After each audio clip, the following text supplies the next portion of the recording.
When I was younger, I had an extreme fear of the dark. I couldn't go out at night, even if someone was with me, due to my paranoia. I would have to use a nightlight in my room, so I wouldn't have to cower every single night.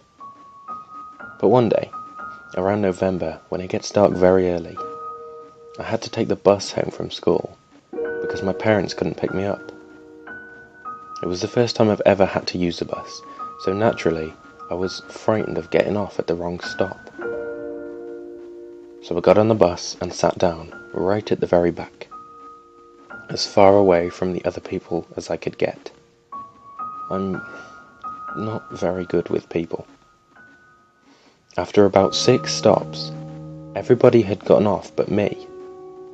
I was the only one on the bus, and I could tell it was starting to get dark. I asked the driver how many more stops it would be until we got into Wellington, my hometown, and he gave a short, "Only 3" reply.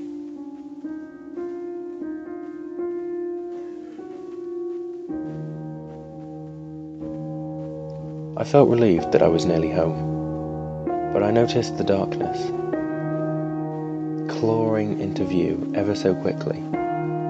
By the time I got to my stop, it was almost pitch black.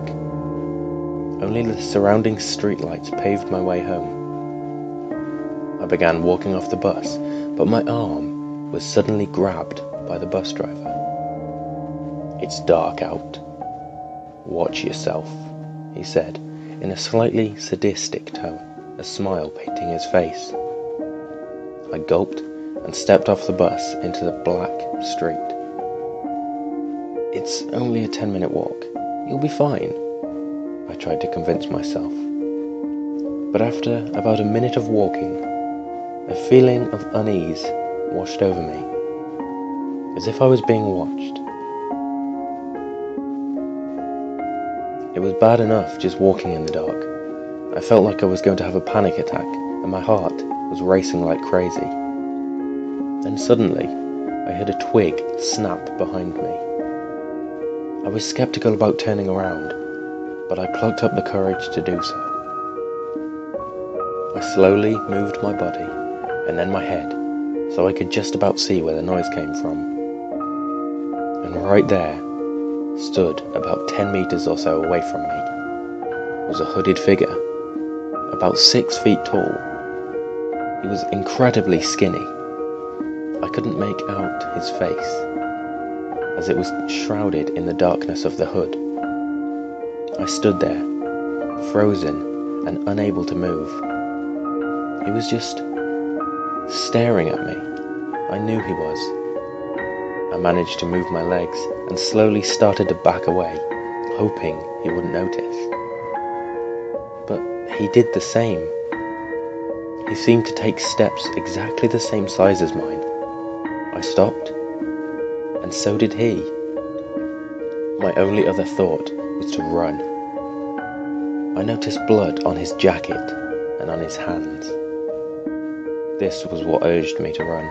I turned around as fast as I possibly could and began sprinting.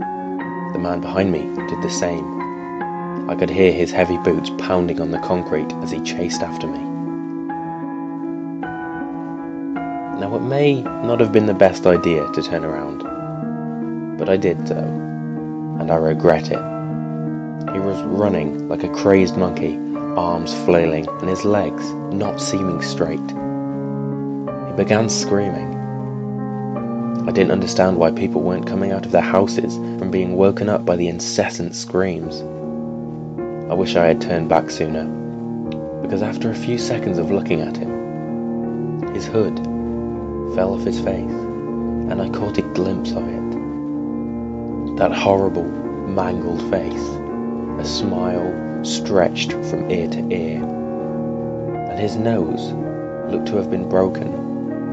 He was covered in scars and bruises and had extremely bloodshot eyes.